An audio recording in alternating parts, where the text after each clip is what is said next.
जय श्री राम। आप सभी का अमृत कथा कहानियाँ चैनल में स्वागत है। आज इस वीडियो में हनुमान जी व्रत कथा सुनेंगे। केशव दत्त नाम का एक ब्राह्मण था जो अपनी पत्नी अंजलि के साथ ऋषि नगर गाँव में खुशी से रहता था। गांव के सभी लोग ब्राह्मण परिवार का बहुत सम्मान करते थे। उनके पास खूब धन संपत्ति थी, लेकिन उनकी कोई संतान नहीं थी। इस कारण दोनों पति पत्नी दुखी थे। पुत्र प्राप्ति के लिए दोनों हनुमान जी की पूजा करने लगे। ब्राह्मण हर मंगलवार जंगल में हनुमान जी की पूजा करने के लिए जाता था। पत्नी घर में ही महावीर का व्रत रखा करती थी। दोनों शाम को बजरंग बली को भोग लगाकर व्रत खोलते थे। ब्राह्मण और उसकी पत्नी को हनुमान जी की पूजा करते करते कई साल बीत गए, लेकिन उन्हें संतान नहीं हुई। एक समय आया जब ब्राह्मण निराश हो गया, परंतु उसने बजरंग बली पर विश्वास नहीं छोड़ा। दोनों पति पत्नी विधिवत व्रत रखते रहे। एक मंगलवार अंजलि हनुमान जी को भोग लगाना भूल गई और दिन ढलने के बाद खुद भी बिना भोजन किए सो गई।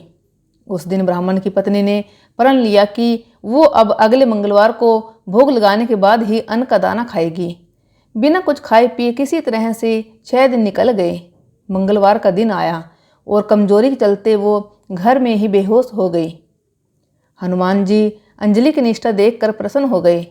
बेहोशी में ही ब्राह्मणी को हनुमान जी ने दर्शन दिए और कहा, पुत्री उठो, तुम हर मंगलवार पूरी निष्ठा के साथ मेरा व्रत करती हो।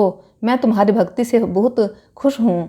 इस बात से खुश होकर मैं तुम्हारी मनोकामना पूरी करने का वरदान देता हूँ। तुम्हें पुत्र की प्राप्ति होगी जो तुम्हारा खूब ध्यान रखेगा। इतना कहकर बजरंग बली वहाँ से अंतर्ध्यान हो गए। तभी अंजलि उठी और भोजन तैयार करके उसने सबसे पहले हनुमान जी को भोग लगाया। इसके बाद खुद भी भोजन किया। केशव दत्त घर लौटा तो ब्राह्मणी ने उसे पूरी बात बताई। पुत्र वरदान की बात सुनकर ब्राह्मण को यकीन नहीं हुआ और वह अपनी पत्नी पर शक करने लगा। उसने अपनी पत्नी को बोला, तुम झूठ बोल रही हो, तुमने मेरे साथ धोखा किया है। कुछ समय बाद ब्राह्मण के घर एक सुंदर पुत्र का जन्म हुआ। दोनों ने उसका नाम हनुमान जी के नाम पर मंगल प्रसाद रखा। ब्राह्मण को हमेशा यही लगता था कि उसकी पत्नी ने उसे झूठी कहानी सुनाई और उसके साथ छल किया है। यह सोचकर वो बच्चे को मारने की साजिश रचने लगा।